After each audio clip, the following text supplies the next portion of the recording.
Estamos louvando, meditando no Evangelho, a partir de agora. E a pergunta que nós queremos responder é: quem falou com Saul? Não é verdade? O rei, um homem que representava o povo de Deus, representava os sacerdotes, representava os profetas. Era um homem que tinha todo o poder, toda a autoridade, mas infelizmente ele vai decaindo, ele vai desviando, ele vai sucumbindo. Na verdade, o rei deixa o Senhor, abandona o Senhor, automaticamente Deus não estaria mais protegendo, guardando o rei. E no capítulo 28, nós iremos ler da seguinte maneira: E sucedeu naqueles dias que, juntando os filisteus os seus exércitos à peleja, para fazer guerra contra Israel, disse Aquis a Davi: Sabe de certo que comigo sairás ao arraial, tu e os teus homens. Então disse Davi a Aquis: Assim saberás o que fará o teu servo. E disse Aquis a Davi: Por isso te terei por guarda da minha pessoa para sempre. E Samuel já estava morto, e todo o Israel o tinha chorado, e o tinha sepultado em Ramá, que era a sua cidade. E Saul tinha desterrado os adivinhos e os encantadores. E ajuntaram-se os filisteus, e vieram, e acamparam-se em Sunem. E ajuntou Saul a todo Israel, e se acamparam em Gilboa. E vendo Saul o arraial dos filisteus, temeu, e estremeceu muito o seu coração. E perguntou Saul ao Senhor, porém o Senhor não lhe respondeu, nem por sonhos, nem por Urim, nem por profetas. Então disse Saul aos seus criados: Buscai-me uma mulher que tenha o espírito de feiticeira, para que vá a ela e consulte por ela. E os seus criados lhe disseram: Eis que em Endor há uma mulher que tem o espírito de adivinhar. Paramos aqui, pois agora a gente vai tentar responder a pergunta: quem falou com Saul? Porque daqui a pouco, neste texto, a gente vai ver uma manifestação, uma sessão espírita. Na verdade, não é a base para que o espiritismo diga que ele é bíblico, pois ele está baseado em experiências passadas. O espiritismo está baseado em reencarnação. A Bíblia fala de ressurreição. Glória a Deus. Então nós vamos tentar entender o que está acontecendo no texto. A gente já começa compreendendo aqui algo interessante. E no versículo 3, diz que o profeta Samuel já estava morto. O povo já tinha chorado, o povo já tinha sepultado o profeta. Então, o rei ficou totalmente perdido, pois ele queria uma resposta de Deus para ir à peleja. Ele queria saber se Deus iria abençoá-lo ou não. Ora, se Samuel já estava morto, a gente precisa entender Eclesiastes no capítulo 9. Vamos entender qual era a situação do profeta Samuel em Eclesiastes 9, versículo 5. Esse texto ele é maravilhoso porque diz o seguinte, verso 5, depois o 6 e o 10. Porque os vivos sabem que hão de morrer, mas os mortos não sabem coisa nenhuma, nem tampouco terão eles recompensa, mas a sua memória fica entregue ao esquecimento. Agora o versículo 6. Também o seu amor, o seu ódio e a sua inveja já pereceram, e já não tem parte alguma para sempre em coisa alguma do que se faz debaixo do sol. Versículo 10.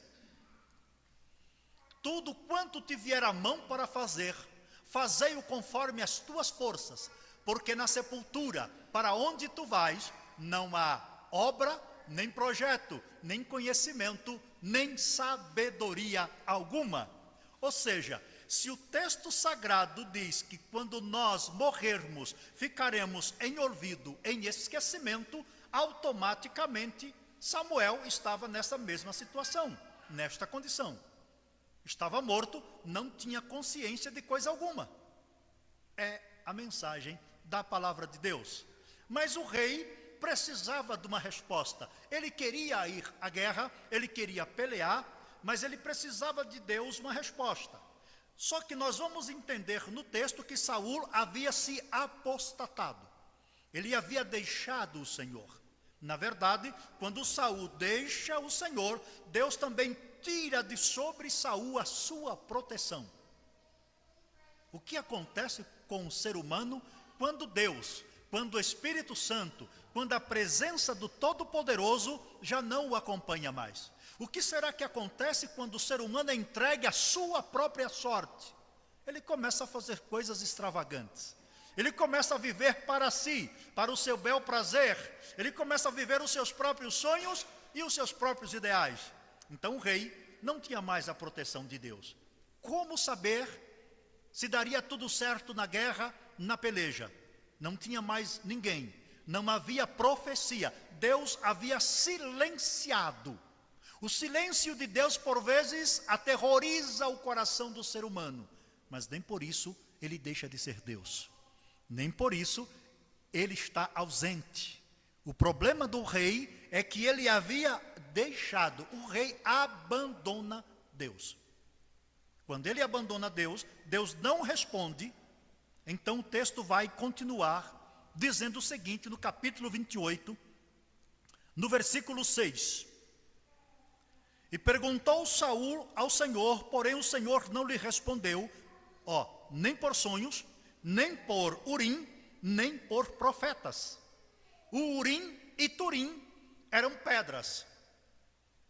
Pedras que eles teriam que jogar, tinha um pano estendido, e conforme a pedra branca caía, significava sorte. É luz e sorte. Urim e Turim. Quando a pedra preta caía, significava que Deus não estava aprovando. Ora, se significa luz e perfeição, então Deus havia tirado de sobre Saul a luz e a proteção. Os meios legais de Deus falar era através de, olha só o que havia nesta época: sonhos, Urim e profetas. Esses eram os meios legais. Se Deus, pelos meios legais, não estava falando, automaticamente o rei estaria buscando outras fontes. E foi justamente o que aconteceu, porque aqui, não havendo os meios legais, ele começa agora a procurar uma feiticeira. Então ele vai pedir aos seus servos que procurem alguém que tenha o espírito de adivinhação, de feitiçaria, para que ele pudesse consultar. O próprio rei Saul estava infringindo uma lei da palavra de Deus, que está lá em Levíticos 19, 31. Olha o que Moisés vai dizer, advertindo o povo de Deus, para que não seguisse. Não vos virareis para os adivinhadores e encantadores. Não os busqueis, contaminando-vos com eles. Eu sou o Senhor vosso Deus. Então, consultar uma feiticeira, um adivinho, era uma abominação a Deus. O rei estava infringindo aquilo que Deus havia ditado como uma lei, como uma regra, para o povo do Senhor não se contaminarem com as feitiçarias. Mas o rei, ele ultrapassa todos esses limites. Então ele se disfarça e vai atrás de uma feiticeira em Endor. E ele a encontra, e olha o que vai acontecer neste encontro. E quero levá-los aqui ao versículo 11 do capítulo 28. Quando o rei se encontra com a feiticeira, ela faz uma pergunta, porque nesta pergunta ela vai dizer o seguinte a Saul: a quem te farei subir? E ele disse, faze-me subir a Samuel. E vendo, pois, a mulher a Samuel, gritou com alta voz, no verso 12, a Saul, dizendo, por que me tens enganado? Pois tu mesmo és Saul. E o rei lhe disse, não temas, que é que vês? Então a mulher disse a Saul, vejo deuses que sobem da terra. Então a gente já vai identificar os erros que estão acontecendo neste encontro de Saul com a feiticeira. Começo aqui no versículo 11, porque a pergunta é, a quem te farei subir? E disse ele, faze-me subir a Samuel. Nós entendemos aqui que este erro é grotesco, por quê? Porque Deus não habita na terra. O trono de Deus é nos céus. Olha o que ela sugere. A quem queres que te faça subir? Os Salmos vai dizer que o trono do Senhor é os céus. Ele habita nesse trono. Salmos 115. Ele está habitado neste lugar. Automaticamente, quando ela sugere, e depois no versículo 13, ela vai dizer, respondendo à pergunta do rei, que é que vês? Vejo deuses que sobem da terra. Aqui está outro erro, por quê? Porque o povo de Deus, ele não é politeísta. Nós não cremos em vários deuses. E ela diz, vejo deuses que sobem de onde? É esquisito, né? Deuses que sobem da terra. Se Deus habita nos altos céus, apesar da presença dele, ele como sendo um Deus onipresente, nada pode limitá-lo. Ele pode habitar em qualquer ambiente, mas ele não surge da terra. Deus habita nos céus. Nós não somos politeístas, nós somos monoteístas. Nós cremos no único e verdadeiro Deus. Então o rei está cometendo um grande erro nessa consulta feiticeira, porque ele está começando agora a ter um verdadeiro encontro com espíritos. Olha o que vai dizer os Salmos de número 115, 1 ao 3. Respondendo à pergunta, por que Deus não está nesta visão? Olha o que vai dizer. Não a nós, Senhor, não a nós, mas ao teu nome da glória, por amor da tua benignidade e da tua verdade. Porque dirão os gentios, onde está o seu Deus? Mas o nosso Deus está nos céus. Fez tudo o que lhe agradou, mas ela vê deuses que sobem da terra.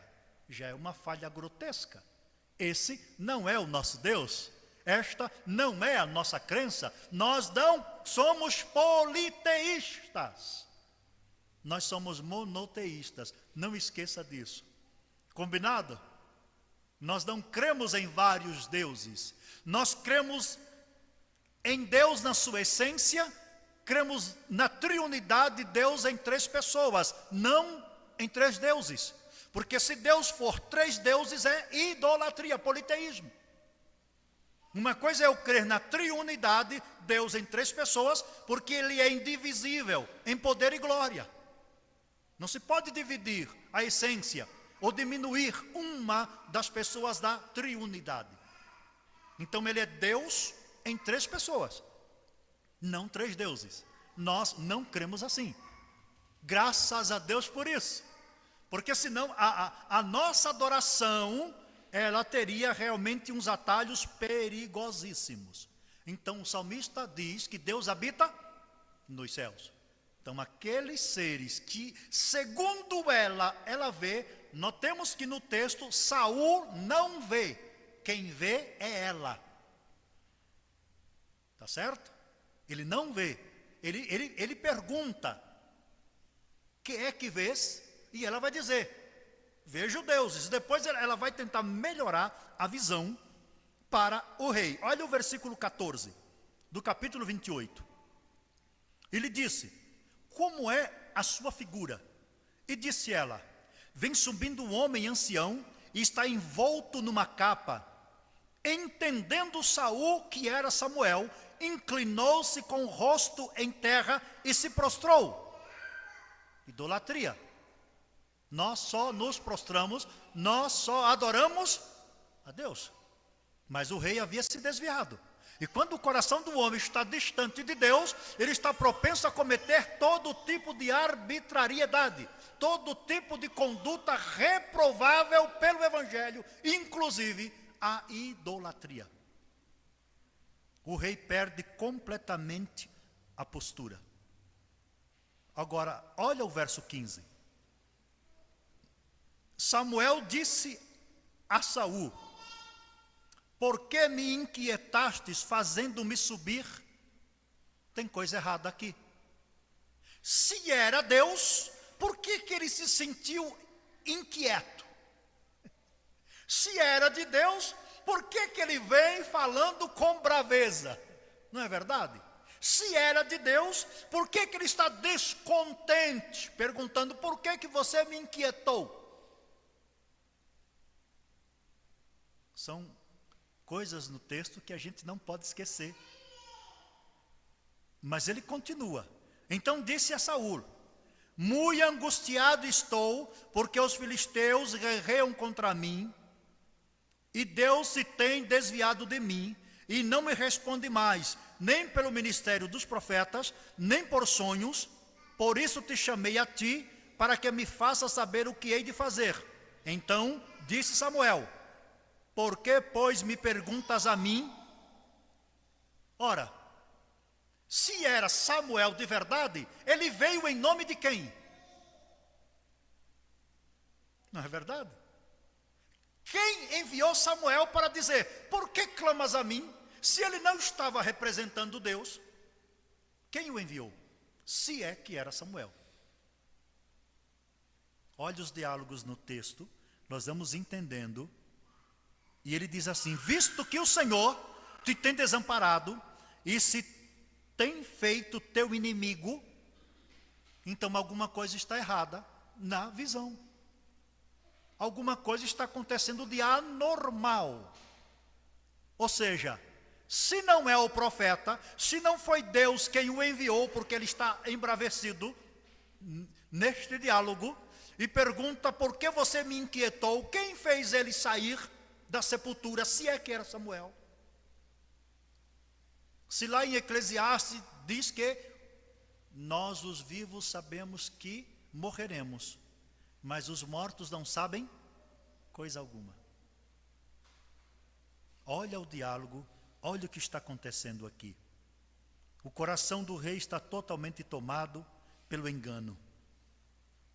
Agora, o versículo 17 diz: porque o Senhor te tem feito para contigo, como pela minha boca te disse, e o Senhor tem rasgado o reino da tua mão, e o tem dado ao teu próximo, a Davi. Como tu não destes ouvidos à voz do Senhor, e não executastes o fervor da sua ira contra Meleque, por isso o Senhor te fez hoje isto.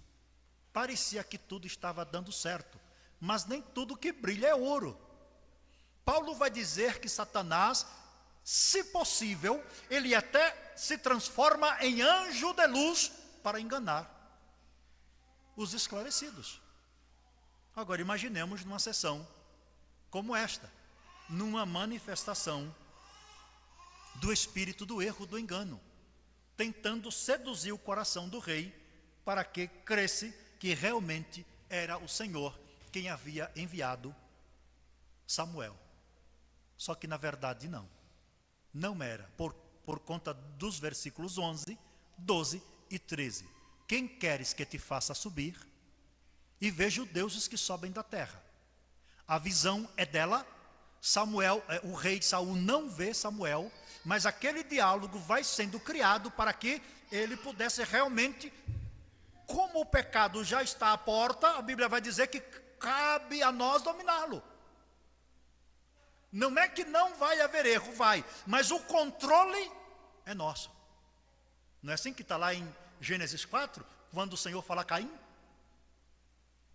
cabia ao rei dominar, porque Deus havia determinado que eles não poderiam consultar feiticeiro nem adivinhos. Mas ele está totalmente fora de controle. Quando o ser humano se afasta de Deus, o Espírito Santo também o deixa, o abandona. Quando o coração do homem ele se endurece para ouvir a voz de Deus, o que acontece é constituído um tipo de blasfêmia, porque resistir ao Espírito também é blasfêmia. Diz aos Hebreus: quando ouvires a sua voz, não endureçais o vosso coração, como fez os vossos pais lá no deserto. Então o rei estava totalmente fora de si. Ele estava totalmente fora da vontade de Deus. E aí, todo tipo de idolatria, todo tipo de pecado, o ser humano começa a cometer. Ele começa até a pensar que Deus está nesses lugares. Agora, tem algo interessante que nós iremos notar. Ainda no capítulo 28, olha o que vai dizer o texto. E notaremos o seguinte. No verso 21, então, veio a mulher a Saul, e vendo que estava tão perturbado, disse-lhe: eis que a tua criada deu ouvidos à tua voz, e pus a minha vida na tua mão, e ouvi as palavras que disseste. Agora, pois, ouve também tu as palavras da tua serva, e porei um bocado de pão diante de ti, e come, para que tenhas forças, para te pôres a caminho. Porém, ele o recusou, e disse: não comerei. Porém, os criados, disse a mulher, que o constrangeram, e deu ouvidos à voz, e levantou-se do chão, e se assentou sobre uma cama. E tinha a mulher na casa um bezerro cevado, e se apressou e o matou, tomou farinha e amassou, e o cozeu em bolos ázimos, e trouxe diante de Saul. Agora, quando nós começamos a notar o texto, tem algo interessante, porque aqui ela vai dizer ao rei algo que vai deixá-lo contrariado. Porque nesta visão de Saul, olha o que vai acontecer. E eu quero voltar com vocês ao versículo agora 19. E o Senhor entregará também a Israel contigo nas mãos dos filisteus. Olha o que ela vai dizer: e amanhã tu e teus filhos estarás comigo. Ou seja, ela está dizendo que o rei Saul morreria naquele dia, tu e teus filhos. Isso aconteceu? Não. Porque ela vai dizer que os filisteus iriam matar o rei. Gente, um abismo chama outro abismo. Por isso a Bíblia dá uma paternidade a Satanás. E a única paternidade que a Bíblia dá a Satanás é chamá-lo de pai da mentira. E ele começa aqui a mentir para o rei. Tu estarás comigo. Você vai morrer com seus filhos. E agora? Saul tinha 8 filhos. Na peleja que vai acontecer doravante, e a gente vai notar aqui nos versículos que seguem, que o rei, ele não morre na mão dos filisteus. Ele vê a guerra, 3 filhos do rei vão morrer aqui, e o rei vai pedir ao seu escudeiro que o mate. Ele diz: não, eu não posso fazer isso. Então ele pega a espada e se lança, ele se joga contra a espada e morre. O escudeiro, vendo aquilo, também se mata. Mas quanto tempo levou para que isso acontecesse aqui no texto?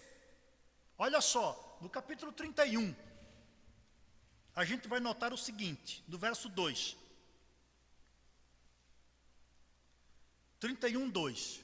E os filisteus perseguiram a Saul e a seus filhos. E os filisteus mataram a Jonatas, a Abinadab e a Malquissua, filhos de Saul. Só 3 morreram. E os outros 5? Não morreram nesta batalha. Então é mentira dela. E os filisteus não mataram a Saul. Ele próprio tirou a vida. Dá de entender agora? Quando a gente começa a ler o capítulo 28, parece-nos que é uma sessão espírita. A Bíblia condena isso.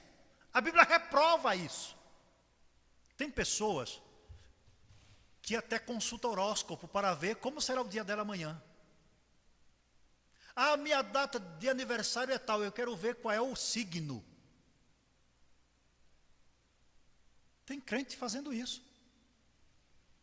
Para lançar sorte. E a Bíblia diz que isso é pecado. A nossa sorte está em Deus. Ele é a nossa sorte. Ele é aquele que provê para nós todas as coisas. O que Deus dá, ninguém toma, ninguém tira. A porta que Ele abre, ninguém poderá fechar. Glórias ao Senhor. Por isso que nós, como filhos e filhas de Deus, nós vivemos satisfeitos. Sem ir atrás de mentiras, de engano, de propagandas, de caminho fácil por aí, porque por vezes irá nos levar a desobedecer e nos afastarmos de Deus. Moisés dá uma advertência em Deuteronômios no capítulo 13 e no capítulo 18, dizendo o seguinte: só que nós tardamos em detectar o que está acontecendo. Se nós aplicarmos a Bíblia para provar os espíritos, nós saberemos o que é de Deus e o que não é. Ele vai dizer o seguinte: se um profeta dentre vós profetizar, e aquilo que ele profetizar acontecer, porém ele te desviar da palavra do Senhor, ele é mentiroso. Simplesmente. Ah, mas ele falou, tá. Mas aquela pessoa que recebeu a profecia está onde? Está fora dos caminhos de Deus. Então ele mentiu. Gente, Balaão profetizou, Balaão viu o anjo, a jumenta de Balaão falou com ele, mas nem por isso ele deixou de ser chamado de falso profeta. Esse é o cuidado que nós devemos ter, principalmente no neopentecostalismo, onde as pessoas podem cair no chão, podem rolar no chão, rodopiar no púlpito, quebra banco, quebra cadeira, mas eles não falam em línguas. Eles não são movidos pelo Espírito Santo. Mas para eles está cheio do poder. A gente precisa detectar os erros que acontecem no meio cristão, no meio evangélico. Há cultos ultimamente, quando você começa a analisar, onde as pessoas se vestem como se estivessem no centro espírita, com todas as práticas, rodopiando, roupas características. Deus não está nisso. A Bíblia diz. Tem gente que até vai dizer que eles estão no manto, no poder. Mas esse não é o poder de Deus. Quando Cristo está dialogando com a mulher samaritana, ele vai deixar algo bem claro. O Pai está procurando verdadeiros adoradores, que lhe adorem em espírito e em verdade. Glória a Deus. Quem dita as regras de como ele deve ser adorado é ele. Não somos nós. Não é o crente que diz: eu acho que Deus quer, eu acho que Ele aceita. Gente, a axologia e a pensologia vai colocar muita gente em apuros. Nós não podemos aceitar, nem deixar que se introduza no culto a Deus práticas que contrariem a sua vontade. Saul está perdido. Ele não está nem aí para nada mais. Você entende que aquele que está perdido, ele nunca quer ficar sozinho, né? Ele quer que alguém também seja cúmplice. Ele quer que alguém também esteja com ele para poder dar respaldo. A gente precisa cuidar. Ah, mas fulano é uma pessoa de oração. Mas e as práticas? Condizem? Se não condizem, deleta. É simples. Como ele encara a Bíblia? Como ele trata a palavra? Ele gosta de Bíblia? Gente que não gosta de Bíblia não pode ter avivamento. Porque é a palavra do Senhor. E o rei deixa a palavra do Senhor e começa a viver e a buscar o seu próprio caminho. Aí é o fim do homem espiritual. Ele é completamente vencido. Agora, no verso 3 do capítulo 31, e a peleja se agravou, apenas para que você possa guardar o texto. Do verso 4, disse Saul ao cuidador de armas: arranca a tua espada e atravessa-me com ela, para que porventura não venha estes incircuncisos e me atravessem e escarneçam de mim. Porém ele não quis fazer. Olha o verso 5. Vendo, pois, o final do verso 4. Então Saul tomou a espada e se lançou sobre ela. Só que a feiticeira disse que ele morreria pela mão dos filisteus. É mentira. Não é Deus. Não é o Espírito Santo. É o espírito do erro, o espírito do engano. Porque o coração do rei já estava totalmente desviado daquilo que Deus queria. Vendo, pois, o cuidador de armas, que Saul já era morto, também ele se lançou sobre a sua espada e morreu com ele. Assim faleceu Saul e seus 3 filhos. Só que lá atrás, no 28, ela disse: tu e teus filhos estarás comigo hoje. Isso aqui só aconteceu no dia seguinte da batalha. Então é mentira. Antes de a gente vai notar um texto aqui também, no capítulo 2, de 2 a Samuel. Olha só, o versículo 10. Da idade de 40 anos era Isbosete, filho de Saul, quando começou a reinar sobre Israel, e reinou 2 anos. Mas os da casa de Judá seguiam a Davi. Então, depois de 5 anos, após a morte do rei, um filho dele ainda assumiu o trono. Então, o que ela disse lá atrás, de que Saul e os seus filhos morreriam, era mentira. Combinado? Está acompanhando aí? Gente, Bíblia explica Bíblia. A coisa mais difícil é quando o ser humano ele vai torcer um texto e vai querer pegar a palavra que é verdade para tentar fazer com que aquele texto que ele está torcendo a seu bel prazer diga aquilo que ele quer. Isso nós chamamos de exegese. É quando forçamos o texto, o tiramos do seu contexto, e é um dito que nós usamos: um texto fora de contexto é pretexto. E muita gente tira o texto do seu contexto. E quando isso acontece, nós nos desviamos. Então nós precisamos tomar cuidado. Notemos aqui que um dos filhos de Saul, 5 anos depois da morte do pai, ainda assume o trono e reina por 2 anos. Depois, o que acontece? Ele vai morrer. Porque quando você notar na Bíblia, por exemplo aqui, no capítulo 1, de 2 a Samuel, acontece que uma malequita, ele vem a Davi, traz a coroa, traz a espada do rei, e diz: olha, Davi, eu tenho notícias da batalha. E Davi diz: o que aconteceu? Ele diz: eu vi o rei e eu matei com a lança. Puxa, que história é essa? Está no capítulo 1. Ó, isso aqui é uma falsa notícia. Esse amalequita, ele está procurando recompensa, ok? É um caçador de recompensa. Por quê? Ele chegando para Davi, dizendo: eu matei Saul, teu inimigo. Era para Davi dizer: então eu vou te dar muitos prêmios, muitos presentes. Eu vou te vestir de ouro. Eu vou te dar mansões, porque você derrotou o meu inimigo. Davi disse: como que você tem coragem de estar diante de mim, dizendo que matou o rei? Você tocou no ungido do Senhor.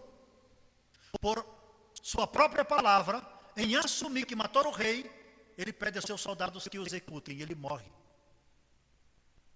instantaneamente ali. Eles tiram a vida daquele amalequita. Mas não era verdade. Vai que Davi cai no conto, né? A mesma coisa aconteceu com o filho de Saul, que reina 2 anos. Vêm servos e matam, para dizer a Davi: o trono está livre, agora o senhor pode reinar à vontade. E Davi vai dizer: se eu matei aquele que trouxe notícia de Saul, dizendo que o havia matado, o amalequita, eu farei o mesmo com vocês dois. E ele manda que os dois sejam executados. Davi não deixa, não tira nenhuma vantagem daqueles caçadores de recompensa. Então o caso do capítulo 28 é uma manifestação diabólica. O rei está sendo enganado. Mas Deus permite que aconteça? Permite. Muitas vezes nós entramos nessas indagações, porque quando acontece, por exemplo, algo ruim, vamos falar da sociedade. A primeira pergunta é: se Deus é soberano, usando a filosofia, se Deus é todo poderoso, por que ele não guardou? Por que ele não protegeu? Quem fez isso? Foi Deus através da sua vontade permissiva? Foi o homem? Ou foi Satã? É a pergunta que surge. Deus dota o ser humano de conhecimento, sabedoria, de inteligência. Mas se ele quiser usá-la para o mal, Deus também permite, para que os seus propósitos se cumpram. Esta foi a grande pergunta quando explodiu a Covid. Quem foi que a planejou, a projetou, a lançou? Foi Satã? Foi o homem? Por que Deus permitiu? Quando o coração do homem está fora dos planos de Deus, Deus permite. Mas nem por isso ele deixa de ser Deus. Nem por isso ele deixa de estar no controle. Todas as coisas estão debaixo do seu domínio. Nós cremos assim. Nem o inimigo, nem Satã tem vontade própria. Ele só faz aquilo que o nosso Deus Todo-Poderoso lhe permite que faça. Ele está acorrentado. E a corrente dele tem um limite. Ele não pode ultrapassar. Porque Deus está no controle. Jesus é soberano. Jesus é Senhor. Nos céus e na terra. Glória a Deus. Só que o coração do rei está totalmente desviado do propósito de Deus. E Satã se aproveita da fraqueza humana. Imagine o ser humano que perde um ente querido, coração ferido, machucado, sangrando por dentro. Alguém vai dizer: se você quiser falar com ele, com ela, é só você ir lá numa sessão espírita e ele vai se manifestar. Não é assim que acontece? E lá se manifesta.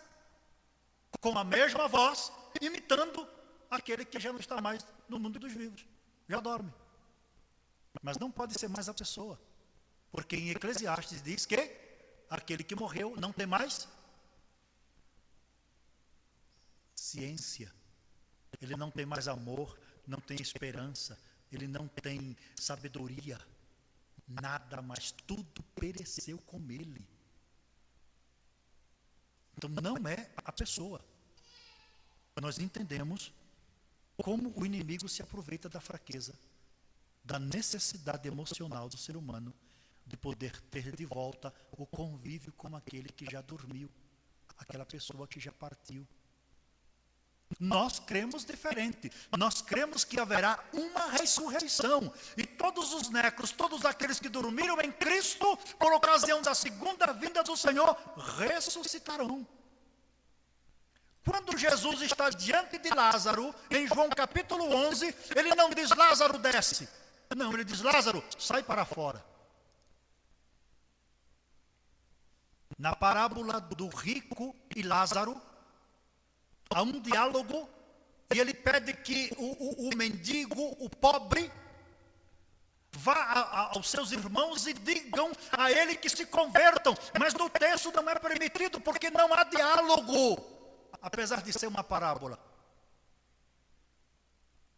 Se não ouviu os vivos, por que ouvirão os mortos? Diz a parábola, apesar de não ser, digamos assim, uma questão espiritual de aparição de mortos para pessoas vivas, porque ali a parábola quer dizer que os judeus, detentores da verdade e conhecedores do amor de Deus, eram insensíveis, estavam lado a lado com os gentios, a ponto de não se importarem com o caminho largo em que eles estavam correndo para a perdição. Estavam ladeados ali, que é um tema que depois a gente vai tratar, sobre a parábola de Mateus. Tá certo? Logo a gente vai tratar sobre isso. Esse texto, ele é maravilhoso. Então, no texto aqui de 1 Samuel 28, nós vamos encontrar 5 argumentos. E eu quero que você tome nota agora. Ok? Se quiser decorar, melhor ainda. Primeiro argumento, no capítulo 28, no versículo 6, é o argumento gramatical. Olha o que diz: e perguntou Saul ao Senhor, porém o Senhor não lhe respondeu. Se Deus não lhe respondeu por vias legais, tampouco Deus iria responder por vias ilegais. É simples, é só analisarmos a gramática do texto. Deus não vai usar aquilo que a palavra reprova, jamais. Deus não pode se contradizer. Ainda aqui, o segundo argumento, a gente vai encontrar no versículo 6, 14 e 18, que é o argumento exegético. Porque aqui vai dizer o seguinte no 14: como é a sua figura? Vem subindo um homem ancião e está envolto numa capa. Entendendo Saul que era Samuel. Não era por quê? Porque a Bíblia diz que não poderia haver comunicação entre vivos e mortos. A Bíblia diz que Deus habita nos céus. Glórias ao Senhor. Terceiro argumento, ainda baseado aqui, é o argumento ontológico. Por exemplo, em Êxodo, no capítulo 3, versículo 15, e disse mais a Moisés: assim dirás aos filhos de Israel: o Senhor Deus de vossos pais, o Deus de Abraão, o Deus de Isaque e o Deus de Jacó, me enviou a vós. Este é o meu nome eternamente, e este é o meu memorial de geração a geração. Agora o capítulo 22, versículo 32. Êxodo 22, 32. Isso.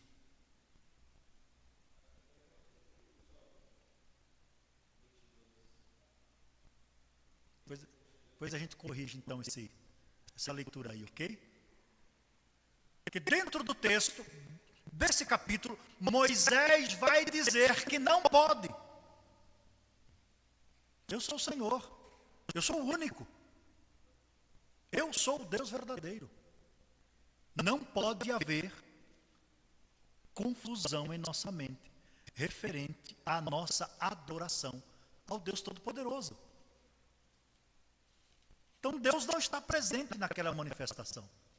Deus não vai contradizer a sua vontade e as suas leis. Bendito seja o nome do Senhor. É o que o texto vai nos ajudar a compreender. O terceiro argumento é ontológico. O quarto argumento dentro desse texto é o escatológico. Porque o escatológico está lá em Eclesiastes. Vai dizer que não pode haver. Nós vivos sabemos que, mas os mortos não sabem. Dentro da escatologia haverá uma ressurreição. Aí sim, os que morreram voltarão a viver. Os que morreram em Cristo ressuscitarão primeiro, e os que morreram sem Cristo, depois do milênio, ressuscitarão para a condenação eterna. Então, não existe outra alternativa, biblicamente falando. É a verdade do texto sagrado. E o quinto é o argumento doutrinário. O argumento doutrinário diz que nós não poderemos consultar.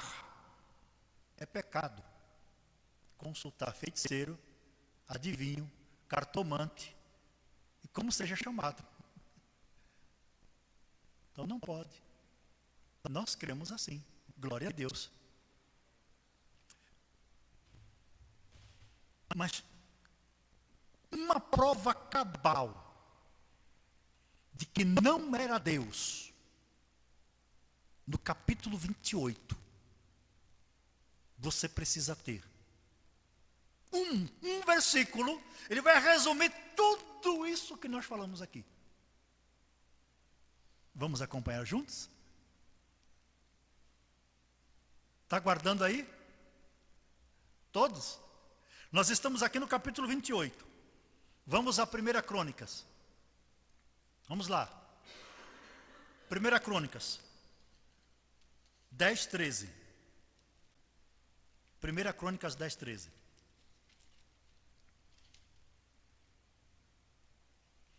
Assim morreu Saul por causa da transgressão que cometeu contra o Senhor, por causa da palavra do Senhor, a qual não havia guardado, e também porque buscou a adivinhadora para consultar. Se era de Deus, se era algo bom, se era algo que vinha dos céus, não estaria esse versículo aí para nos trazer esclarecimento de que ele morreu por causa do pecado que cometeu transgredindo a palavra do Senhor. Esse aqui fecha com chave de ouro. Olha o motivo da morte do rei. Alguma dúvida? Tudo esclarecido?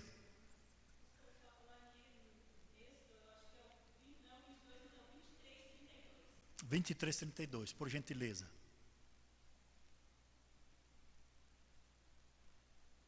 Eco. Não farás aliança alguma com eles, ou com seus deuses ou ídolos. Olha só. Deus não pode passar por cima do que ele determinou. Mas o de Crônicas é o versículo-chave. Se é bom, se era de Deus, por que ele foi castigado por cometer algo bom? Gente, isso é um contrassenso. É ou não é? Só que a Bíblia, ela é maravilhosa. Muitas pessoas mal intencionadas vão pegar esse texto para até justificar os seus erros. A sua conduta completamente distorcida daquilo que Deus quer e daquilo que Deus pede na adoração.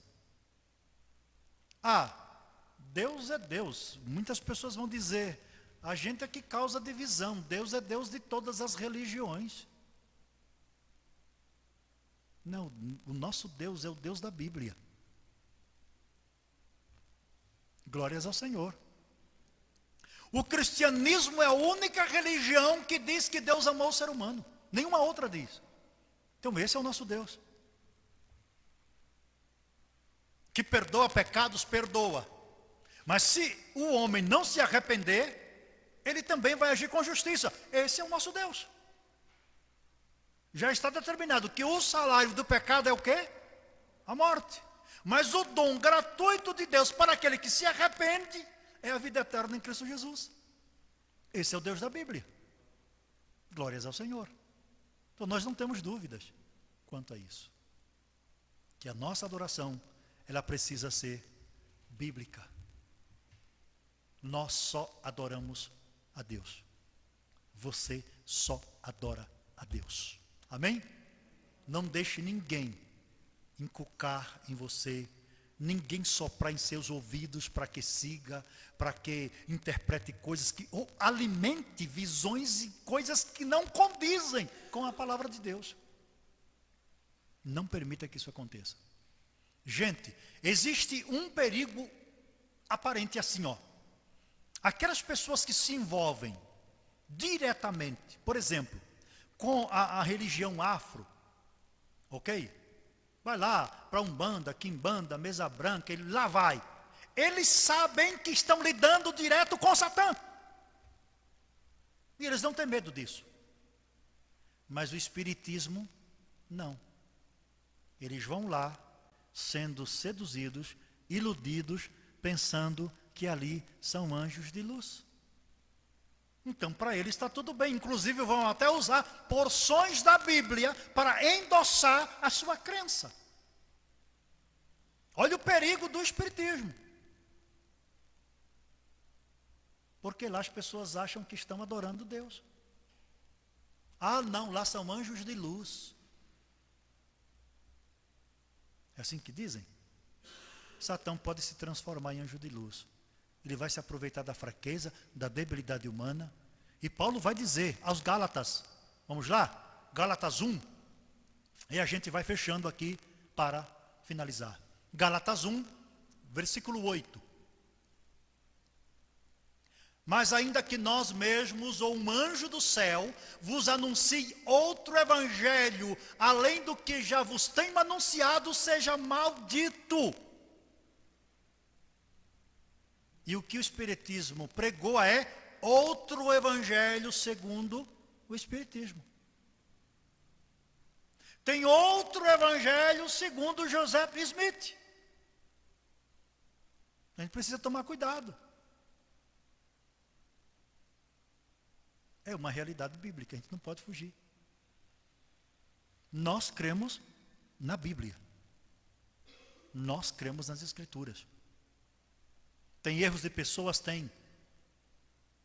Tem erros humanos? Tem. E Deus não se preocupou em ocultá-los. Porque Deus poderia fazer muito bem, não. Isso aqui não vai ser escrito, mas Ele não faz isso.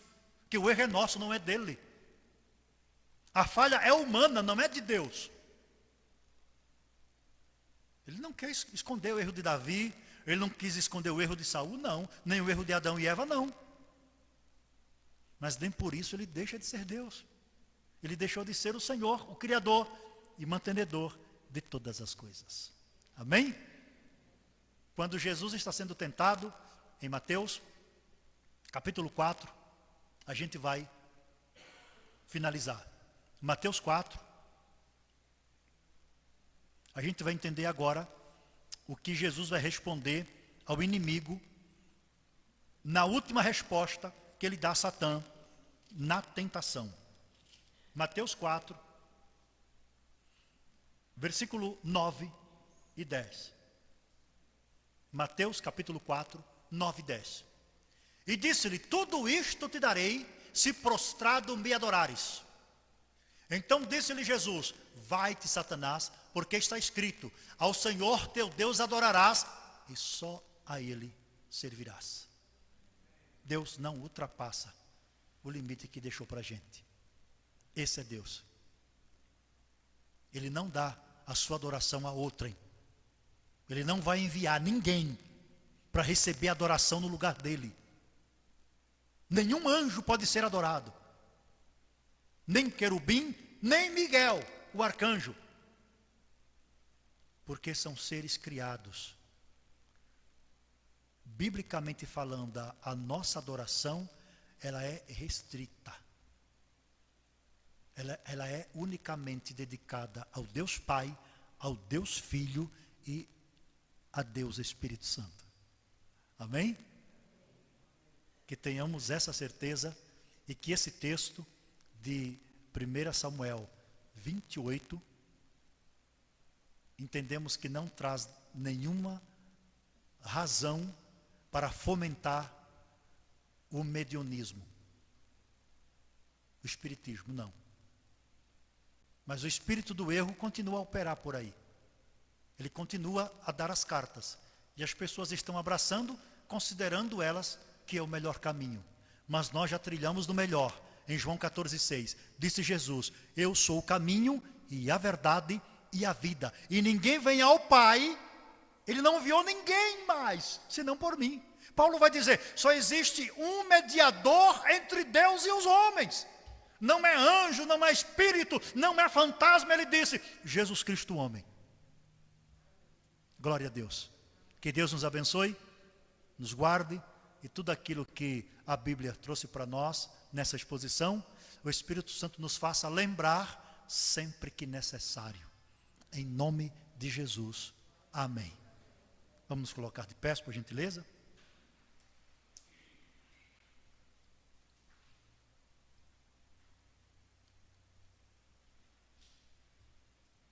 Iremos orar, falar com Deus e agradecer ao Senhor por sua palavra. Gente, a verdade é acessível a todos. Ninguém pode dizer eu não sabia. É acessível, não é verdade? Mas que muitas pessoas cheguem ao pleno conhecimento de Deus que você e eu alcançamos. Só que é um trabalho do Espírito Santo.